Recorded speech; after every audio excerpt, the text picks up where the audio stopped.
My name is Athena Myers, and I'm 35 years old. 10 years ago, my family disowned me for leaving an abusive marriage. A marriage my father insisted I stay in for the family's reputation.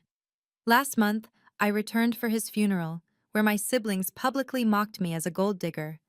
They said I only showed up to claim inheritance money I didn't deserve. But they had no idea about the monthly payments I'd been sending anonymously for Dad's medical care, or about the video message he recorded before he died. When that video played in the lawyer's office, with 20 family members watching, everything changed. The truth about who really abandoned whom was about to destroy every lie they'd been telling for a decade. If you're watching this, please subscribe and let me know where you're watching from. This is what happened that day. The law offices of Whitfield and Associates occupied the entire 14th floor of a glass tower in downtown Portland. I arrived 5 minutes late. Traffic had been brutal, though part of me wondered if I'd subconsciously delayed facing what waited inside. The reception area was already packed when I walked in. 23 family members by my quick count, all dressed in their funeral blacks from yesterday's service. The conversation died the moment I appeared. Every head turned, and the silence felt like a physical weight pressing against my chest. I recognized most of them: aunts, uncles, cousins I hadn't seen since before my divorce. Some looked away immediately. Others stared with open curiosity. A few whispered behind raised hands. Lindsay sat in the front row, of course. My older sister had always needed to be first, best, most important. Her designer suit probably cost more than my monthly rent. She looked up from her phone, and her perfectly glossed lips curved into something that wasn't quite a smile. "The gold digger finally shows up," she announced to the room, her voice carrying that special tone she'd perfected in high school, sweet on the surface, poison underneath. Marcus sat beside her, my older brother who'd inherited Dad's square jaw and apparently his talent for judgment. He didn't even look at me, just shook his head slowly, theatrically, like I was a disappointment he'd long ago learned to expect. I found an empty chair in the back corner, as far from them as possible. The whispers resumed immediately, fragments drifting over. 10 years. Never called. Showing up now. The money. Through the glass conference room door, I could see Mr. Whitfield shuffling papers at the long mahogany table. Something about the way he glanced up at me, then quickly away, made my stomach tighten. There was something in that look I couldn't quite read. Marcus stood up before I'd even settled into my chair. "Does she even have a right to be here?" He addressed the room like he was leading a board meeting, not discussing his sister's presence at their father's will reading. "She abandoned this family. Abandoned him." 10 years, Lindsay added, her voice dripping with practiced hurt. 10 years without a single visit, not one birthday card, not even when the doctor said he might not make it through the surgery. Aunt Carol nodded vigorously from her seat. "Poor Robert. He used to ask about you, Athena, in the beginning." I kept my eyes fixed on a spot on the wall, counting my breaths. 1, 2, 3. Don't react. Don't give them the satisfaction. "She's probably in debt," Lindsay stage whispered to Cousin Beth. "Single mothers usually are. Bet she heard about the estate value and suddenly remembered she had a father." "I'm here because he was my father, nothing more." The words came out steady, controlled. I'd practiced them in the car, knowing I'd need them. Marcus laughed, sharp and bitter. "Father? You don't get to call him that. Not after what you did." The conference room door opened, and James Whitfield stepped out. He was younger than I'd expected, maybe mid-50s, with silver at his temples, and the kind of presence that commanded attention without raising his voice. "If everyone could please take their seats in the conference room." His eyes swept the room, pausing briefly on me. Again that look, like he knew something the rest of us didn't. "We have specific procedures to follow today, per Mr. Myers' explicit instructions." As everyone filed toward the conference room, I stayed seated, letting them go first. I didn't need another confrontation in the doorway. But as I finally stood to follow, Mr. Whitfield caught my eye and nodded slightly, almost imperceptibly, almost like reassurance. Sitting in that conference room, surrounded by family who'd become strangers, My mind drifted to the day everything changed. 10 years ago, almost to the month. I'd finally worked up the courage to leave Derek. The bruises on my ribs hidden beneath a cardigan as I stood in my parents' living room, begging for support. If you leave him, don't come back. Dad's words had been final, absolute. Marriage is sacred. You don't run when things get difficult. What will people think? Mom had stood behind him, silent, her hands wringing a dish towel. She'd seen the signs. I know she had. But reputation mattered more than her daughter's safety. The first year after leaving was the hardest. Caleb was barely 2 months old when I walked out with just a diaper bag and my purse. No job, no savings, no family. I slept on a friend's couch for 3 months while I found work. First one waitressing job, then two. 14-hour days with a baby strapped to my chest during the lunch shift at a diner that looked the other way. Not one call from my family. Not one text asking if we were okay, if we had food, if my baby had what he needed. They'd made their choice, and I'd made mine. But I'd known about Dad's declining health. Small towns talk, and Portland wasn't that big. When I heard about his heart problems 5 years ago, about the mounting medical bills Lindsay complained about at her book club, I'd made a decision. Every month, $5,000 wired from a shell company I'd set up. Enough to cover the best cardiac specialists, private nurses, experimental treatments. Family means standing by each other, even when they're wrong, apparently. I'd whisper to myself each time I authorized the transfer, watching my own account drain while Caleb and I ate ramen for the third night in a row. The conference room had exactly 25 chairs. I knew because I counted them while everyone filed in, claiming their spots like territory. Not one person shifted to make room for me at the main table. I ended up against the wall, balancing a legal pad on my knee. Lindsay looked over at me and smirked. Mr. Whitfield, before we begin, shouldn't we verify that everyone present has legal standing? I mean, some people abandon their family for a decade and then show up expecting… what exactly? I can provide documentation of her legal status if needed, Mr. Whitfield replied calmly, organizing his papers. Though I assure you, everyone here has been specifically included in the proceedings. Single mother struggles, Marcus muttered, loud enough for everyone to hear. Probably can't even afford a lawyer if she wanted to contest anything. Aunt Carol leaned over to her daughter. Poor life choices tend to compound, don't they?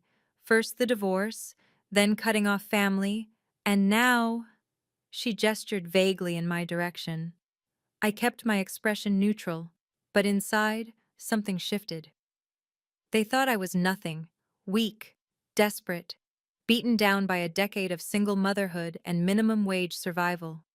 They had no idea about the promotion I'd earned last year, the small business I'd started on the side, the college fund I'd managed to build for Caleb despite everything. Let them think what they wanted. I'd learned long ago that being underestimated was sometimes an advantage. Mr. Whitfield cleared his throat. Before we proceed with the reading of the will, there are some procedural matters we need to address. He pulled out a sealed envelope and, surprisingly, a USB drive. Your father left very specific instructions about the order of today's proceedings. Lindsay rolled her eyes. Always dramatic, even from beyond. But I noticed Marcus had gone still, his confident posture suddenly rigid. Something about those procedural matters had caught his attention too. Can you imagine being mocked by your own family at your father's funeral? Being called a gold digger when you haven't asked for a single penny? If you've ever been misunderstood or judged unfairly by family, you'll understand what I felt in that moment. But sometimes, the truth has a way of surfacing when you least expect it. If this story resonates with you, please hit that like button and share your thoughts in the comments. Have you ever had family completely misjudge your intentions? Let me know below. Now, let me tell you what was really at stake that day. Sitting there, surrounded by hostile faces, I realized exactly what my silence would cost me. It wasn't about money. It never had been. But if I let their version of events stand, if I walked out without saying anything, the narrative would be set in stone. Athena. The daughter who abandoned her dying father for a decade, then showed up with her hand out when he was gone. That story would follow me, follow Caleb. He'd grow up hearing whispers at family gatherings he'd never be invited to. Your mother only cared about money. She left Grandpa to die alone. She's the reason the family split apart. I'd spent 10 years rebuilding my life, my reputation, my sense of self after the divorce. Built a career, friendships, a community that knew me as someone reliable, caring, trustworthy. But family stories have a way of spreading, especially in Portland's surprisingly small professional circles. Lindsay worked in real estate, Marcus in banking. Between them, they knew half the business community. If they wanted to poison my reputation, they could.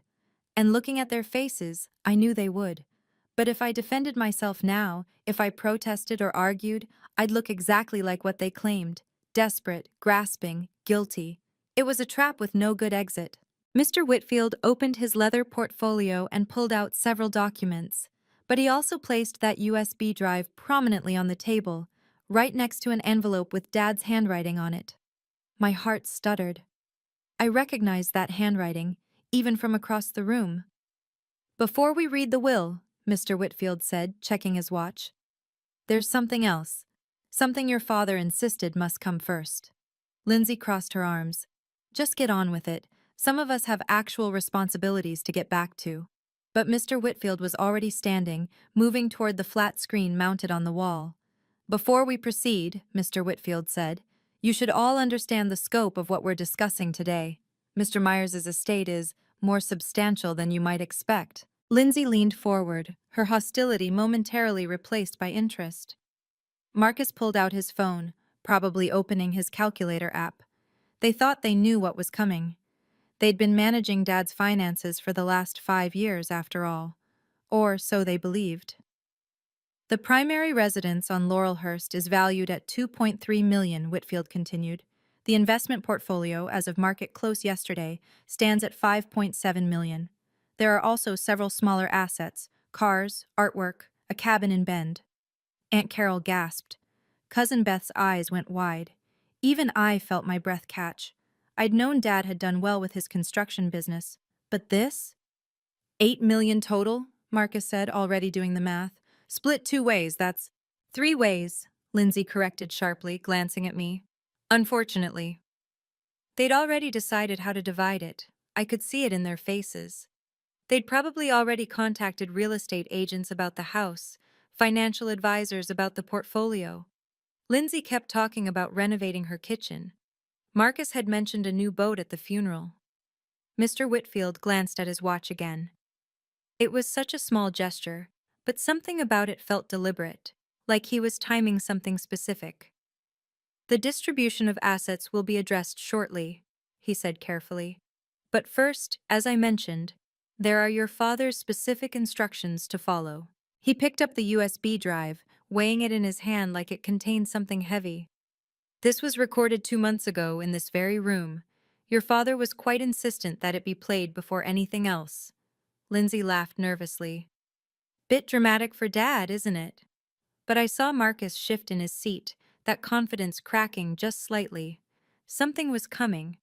We could all feel it. Before Mr. Whitfield could move toward the screen, Lindsay stood up abruptly. "Wait, before we waste time on whatever this is, let's address the elephant in the room." "She abandoned him," Lindsay pointed at me, her voice sharp enough to cut glass.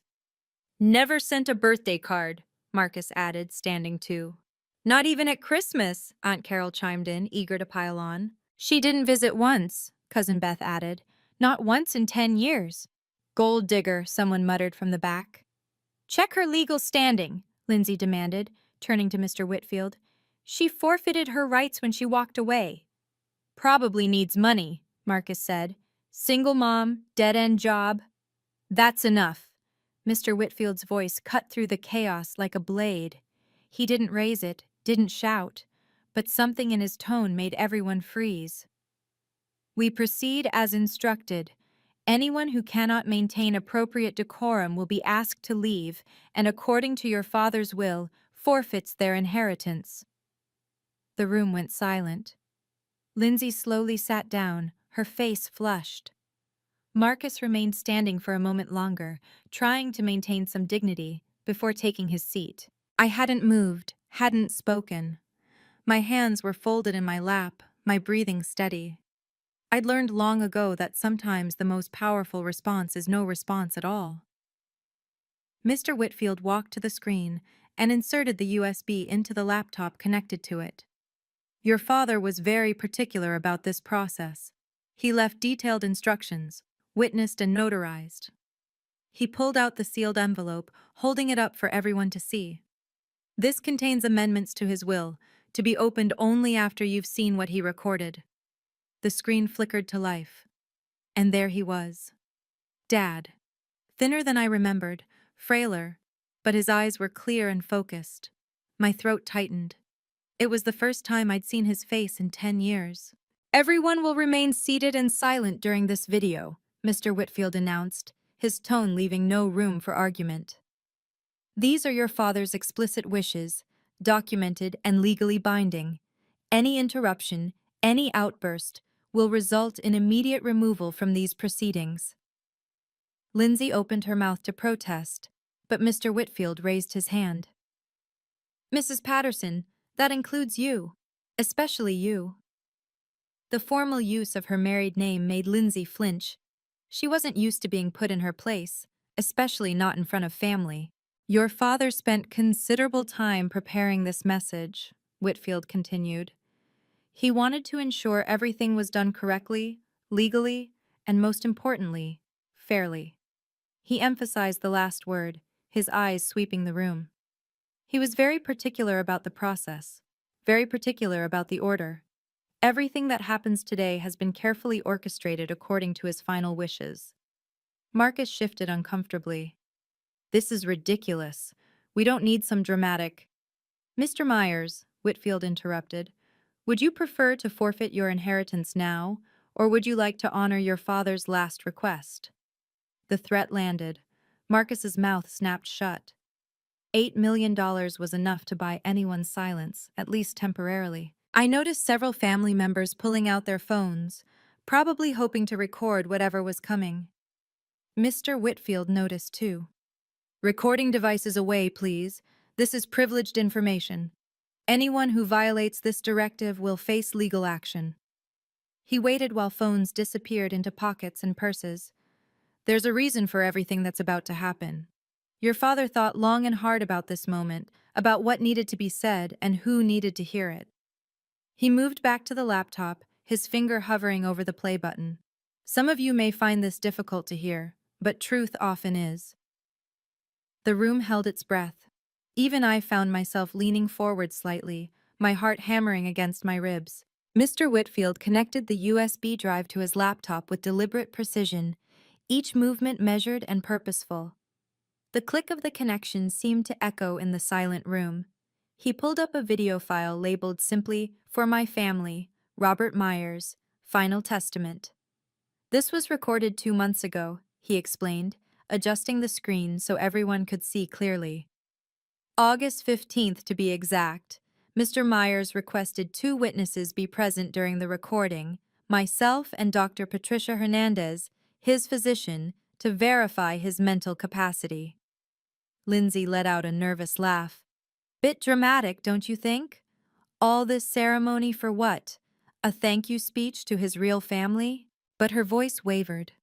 Something about the setup, the witnesses, the formal documentation, suggested this was more than a simple farewell message. Marcus shifted in his chair, his earlier confidence evaporating. Why would he need his doctor there? To prevent any challenges to his mental state, Whitfield replied simply. Your father wanted to ensure there could be no questions about his capacity or intentions. I noticed the date on the file, August 15th. My stomach clenched. That was 3 days after I'd sent the largest payment yet, nearly $20,000 for an experimental treatment his insurance wouldn't cover. The timing couldn't be a coincidence. The screen showed a frozen frame of my father, sitting in this very room, at this very table. Even in the still image, I could see how much weight he'd lost, how the illness had carved deep lines into his face. But his eyes were sharp, alert, alive with something I couldn't quite identify. Your father insisted this be played first, Whitfield repeated, his finger hovering over the play button. Before any discussion of assets, before any reading of the will. This message, he said, was the most important thing he would leave behind. Mr. Whitfield held up the sealed envelope, angling it so everyone could see the notary seal, the witnesses' signatures, and most importantly, the date stamp. This envelope contains amendments to Mr. Meyer's will, executed 6 weeks before his passing, to be opened only after the video message. We have a right to see that now. Lindsay stood halfway out of her chair. As primary executors, Marcus and I should review any amendments before. You are not executors, Mrs. Patterson. Whitfield's correction was swift and precise. Your father changed that designation as well. Everything will be revealed in due time as he instructed. Lindsay sank back into her seat, her face flushing red. Marcus grabbed her arm, whispering something harsh in her ear. The envelope was thick, official-looking, with confidential, to be opened only in the presence of all beneficiaries, stamped across it in red ink. I could see Dad's signature across the seal, along with 2 other signatures I didn't recognize. After the video, as instructed, Whitfield repeated, placing the envelope prominently on the table where everyone could see it, but no one could reach it.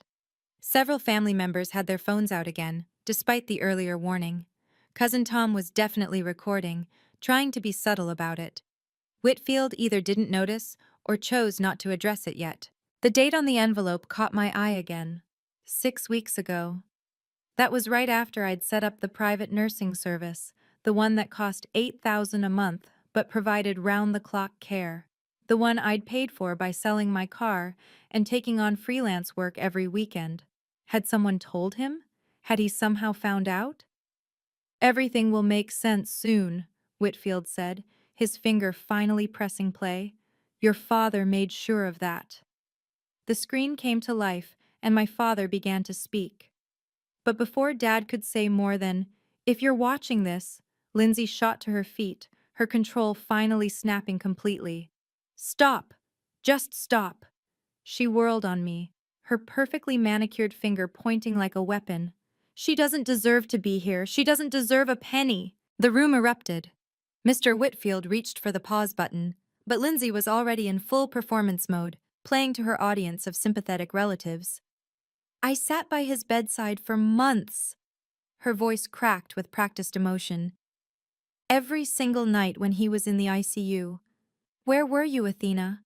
Where were you when he was crying out in pain?"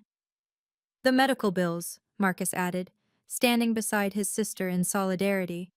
"Do you have any idea what we paid, what we sacrificed? I took out a second mortgage." "She wasn't there," Aunt Carol added. "Not for the surgeries, not for the chemo, not for anything."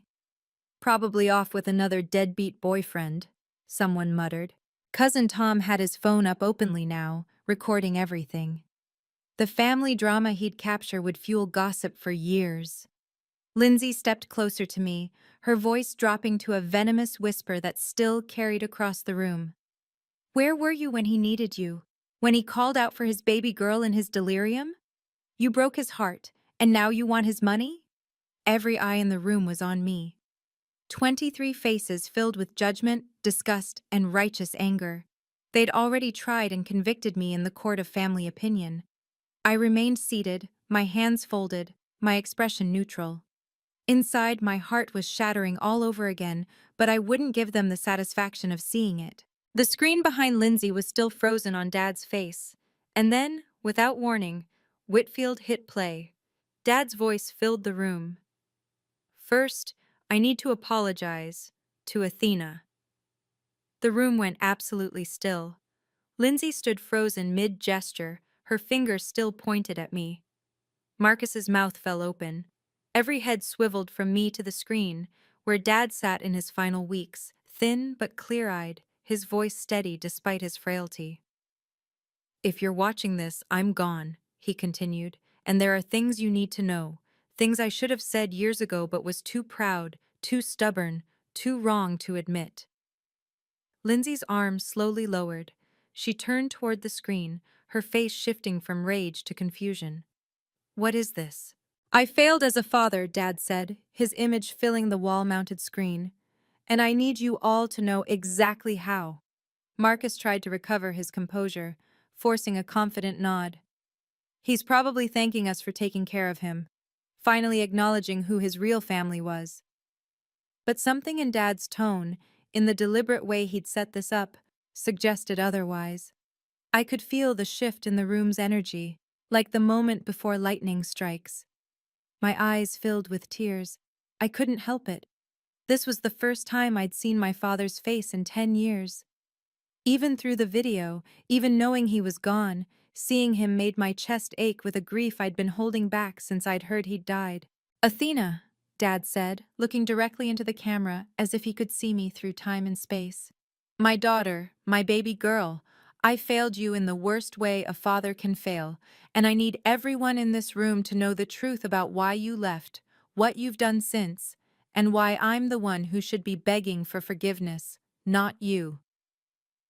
Lindsay stumbled backward into her chair. Marcus gripped the edge of the table, and the family that had been so ready to condemn me fell silent, waiting for what came next. This was the moment everything changed.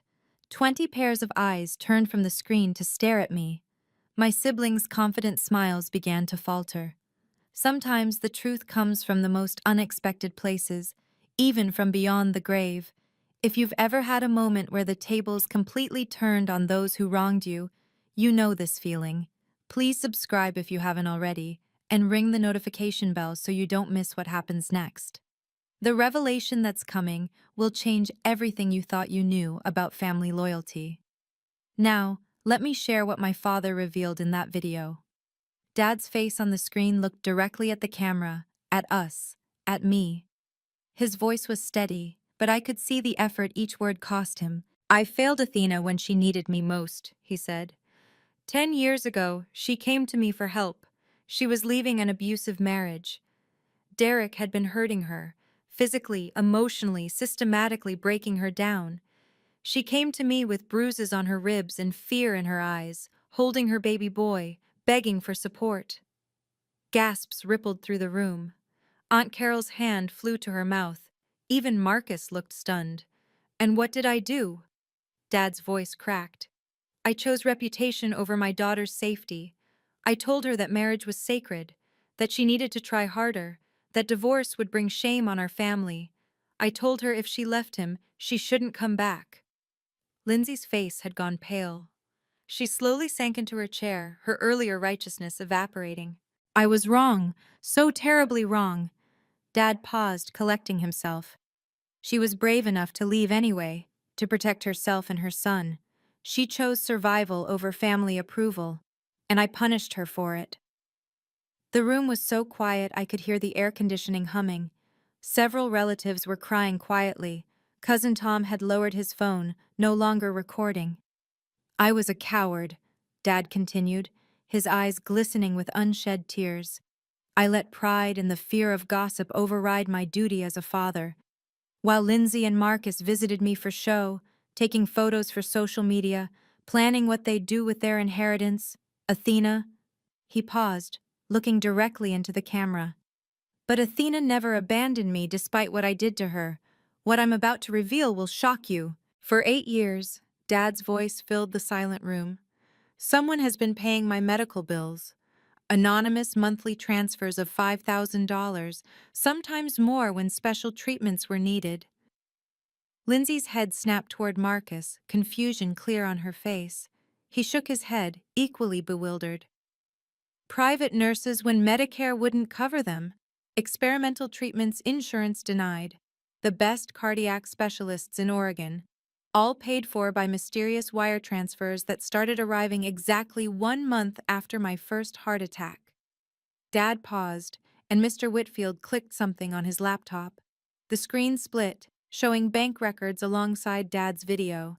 Transfer after transfer, month after month, totaling hundreds of thousands of dollars. I hired a private investigator to find out who was helping me, Dad continued. It took him 6 months to trace through the shell companies and false names, And when he finally found the source, the bank records zoomed in, showing the originating account details. My name wasn't visible, but the dates and amounts were clear. It was Athena, working 2 jobs, sometimes 3, living in a 1-bedroom apartment with her son while sending me money for treatments in private hospital suites. She sold her car to pay for my surgery. She worked weekends and nights to cover my nursing care. Tears were streaming down Aunt Carol's face now. Marcus had collapsed into his chair, staring at the screen in disbelief. While she struggled as a single mother while you all called her selfish and cold, she was killing herself to keep me alive, never asking for recognition, never telling anyone, never using it as leverage to get back into the family. Dad's image leaned forward, his eyes intense. My other children visited for show. Athena loved in silence. She gave everything while asking for nothing. That is true family. That is real love. Mr. Whitfield stood slowly, picking up the sealed envelope as Dad's video continued playing. And so, Dad's voice said, "I've made changes to my will. James, please open the envelope now." The sound of paper tearing seemed impossibly loud in the silent room. Whitfield pulled out a document marked Amendment to the Last Will and Testament of Robert Myers. This amendment was executed 6 weeks before my death, Dad's recorded voice explained. In the presence of 2 witnesses and a notary, while I was of completely sound mind, as verified by Dr. Patricia Hernandez. Whitfield began reading in his measured professional tone. I, Robert Myers, being of sound mind and body, do hereby amend my last will and testament as follows.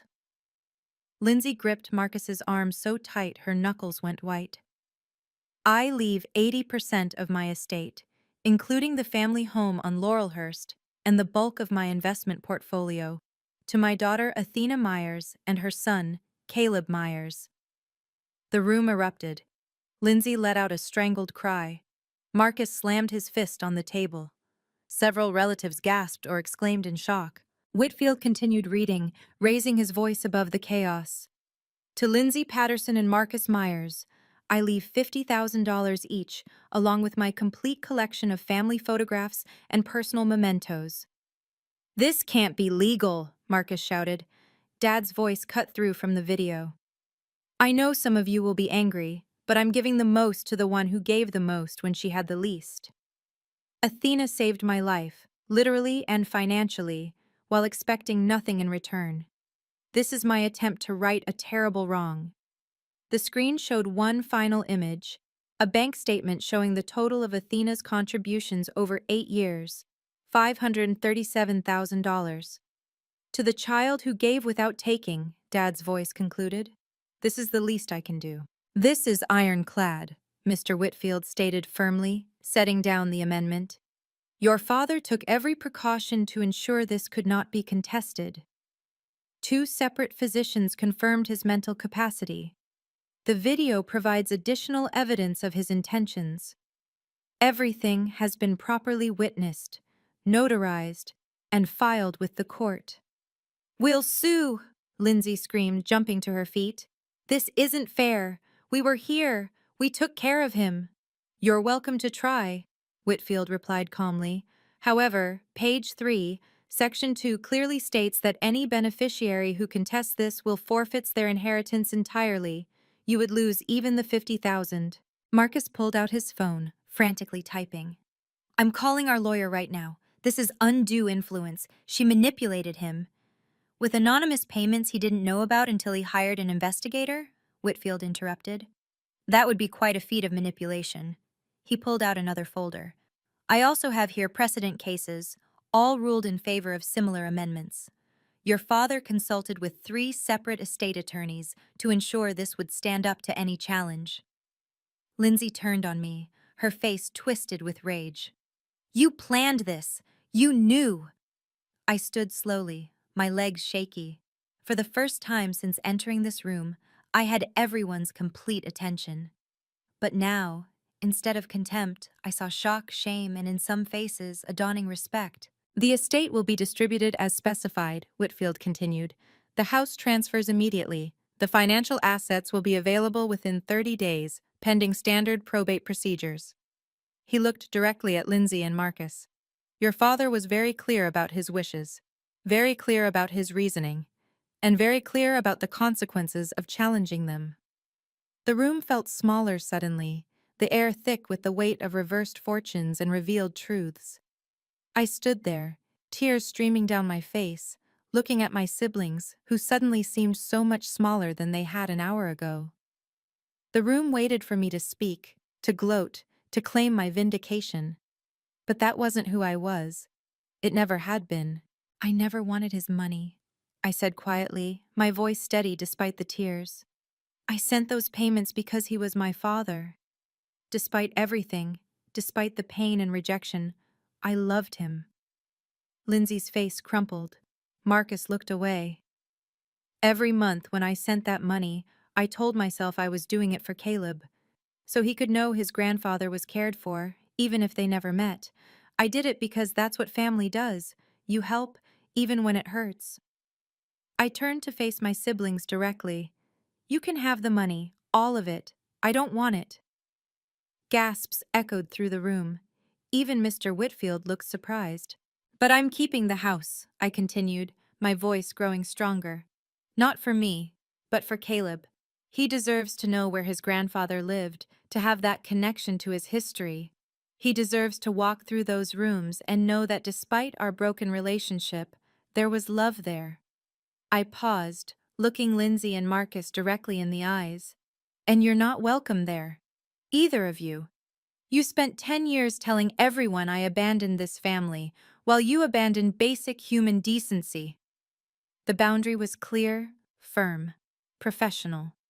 No hatred, no revenge, just a simple statement of consequence. I forgive you, I said finally. For Caleb's sake and for mine. But forgiveness doesn't mean forgetting. It doesn't mean allowing you back into our lives to cause more harm. The room was silent, processing this unexpected response to an unexpected revelation. The silence that followed my words lasted maybe 10 seconds before the room exploded into motion. Cousin Tom quietly deleted the video from his phone, his face flushed with embarrassment. I saw him pocket the device without meeting anyone's eyes. Aunt Carol was the first to approach me, tears still wet on her cheeks. Athena, I'm so sorry. We never knew. If we had known about Derek, about what you went through. We should have asked, I replied quietly. But it's done now. One by one, relatives approached. Some offered awkward apologies. Others simply squeezed my shoulder or murmured condolences. Uncle Richard, who hadn't spoken once during the entire meeting, stopped beside my chair. You're a better person than all of us, he said simply. Your father would be proud of your grace today. Lindsay grabbed her purse and stormed toward the door, her heels clicking sharply against the floor. She paused at the threshold, turning back to look at me with eyes full of rage, and something else. Maybe regret, maybe just calculation about what she'd lost. Marcus followed her, but he stopped beside my chair. For a moment, I thought he might apologize. Instead, he said, "This isn't over." "Yes, it is," Mr. Whitfield interjected firmly. "Any harassment or continued challenges will result in legal action." After they left, the room felt lighter somehow. Beth approached hesitantly. "Athena, we never knew about the payments. We believed what they told us." "I know," I said. "That was the point. It was never about recognition." Mr. Whitfield handed me a set of keys, old-fashioned brass ones on a simple ring. "The house is yours, Ms. Myers. Your father would be proud of how you handled this today." The keys felt heavier than they should, weighted with 10 years of pain and redemption. 6 months later, the full consequences of that day had rippled out in ways none of us could have predicted. Lindsay's real estate business had taken a significant hit. Word travels fast in Portland's professional circles, and the story of how she'd treated her abused sister while taking credit for care she didn't provide had spread. She'd lost 3 major clients and 2 business partners. Marcus had applied for a $500,000 business loan to expand his investment firm. The loan was rejected. The bank officer, who happened to be a friend of Mr. Whitfield's, had heard about Marcus's behavior at the will reading. Reputation matters in finance, he'd been told.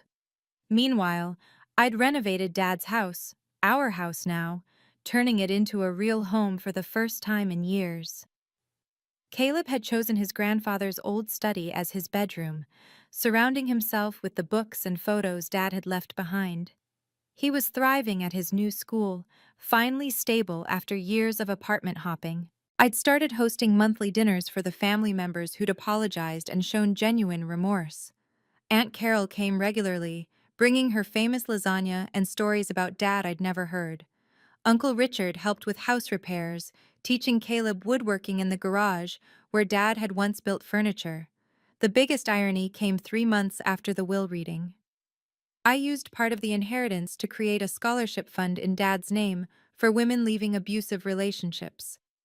The first recipient was a young mother with 2 kids, fleeing a situation painfully similar to mine 10 years ago. Lindsay and Marcus had tried to contest the will despite the warnings. True to the terms, they lost even their $50,000. That money went into the scholarship fund too. They wanted money and lost everything else, Aunt Carol had said at our last dinner. You gave everything and gained a family.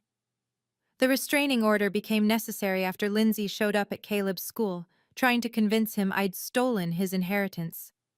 The principal called me immediately, and the police were involved. The judge granted a 2-year protection order without hesitation after reviewing the evidence. Marcus took a different approach, spreading rumors in professional circles that I'd manipulated a dying man. But when people learned the full truth, the anonymous payments, the years of sacrifice, his credibility evaporated. His own business partners distanced themselves. I established clear rules for our new life. The family members who were welcome knew the boundaries. No discussing Lindsay or Marcus, no trying to mediate or reconcile, and absolutely no sharing information about our lives with them. Respect or remove became our family motto. Caleb was thriving with the stability. I'd enrolled him in therapy to process not just the family drama, but the years of instability that came before. He was learning about healthy boundaries by watching me enforce them. Mom, why did Aunt Lindsay lie about you? He'd asked one evening. Sometimes people create stories that make them feel better about their choices, I'd explained. We can't control what others say. We can only control how we respond. The house had become what it never was in my childhood, a sanctuary. I'd removed all the formal furniture, the cold decorations that screamed wealth but whispered loneliness. Now it was filled with comfortable couches, Caleb's art on the walls, and the sound of laughter during our monthly dinners. I'd also returned to therapy myself, working through a decade of trauma and rejection. My therapist helped me see that setting boundaries wasn't cruel. It was necessary for healing. Family isn't obligatory, she'd said. It's chosen through actions, maintained through respect, and sometimes protected through distance. Looking back now, I realized that vindication came exactly when I'd stopped looking for it. For 10 years, I'd sent those payments with no expectation of acknowledgement, no hope of reconciliation. I'd simply done what felt right, even when it hurt. The truth has a way of surfacing, though not always how we expect. Dad's video message wasn't just an apology. It was a mirror held up to everyone who'd chosen comfortable lies over uncomfortable truths. Some people looked away from that mirror. Others, like Aunt Carol and Uncle Richard, faced what they saw and chose to change. I taught Caleb the most important lesson through all of this. Give without expecting returns, but never allow yourself to be diminished by those who take without gratitude. We volunteered together at the women's shelter now, helping other families rebuild after escaping abuse. The house that had once echoed with judgment and disappointment now hosted birthday parties, study groups, and holiday dinners. But only for those who'd earned their place through respect and genuine care. The family photos on the walls told a new story, not of the family I was born into, but the one I'd chosen and built. Lindsay and Marcus had taught me something valuable too, though not what they'd intended. They showed me that the best revenge isn't revenge at all. It's living well, loving deeply, and maintaining your integrity even when no one's watching. Especially when no one's watching. Your value isn't determined by others' opinions, I tell Caleb often. It's determined by how you treat people when you have nothing to gain. The $8 million didn't change who I was. It just revealed who everyone else had been all along. And in that revelation, I found my freedom. Thank you for listening to my story. If you've ever been the black sheep of your family, or had to walk away from toxic relationships to save yourself, I want you to know you're not alone. Your worth isn't measured by their acceptance. Sometimes the hardest thing and the right thing are the same. What boundaries have you had to set with family? Share your story in the comments below. Let's support each other. And if this story touched you, please share it with someone who needs to hear that choosing yourself isn't selfish, it's necessary. Subscribe for more stories of quiet strength, winning over loud ignorance.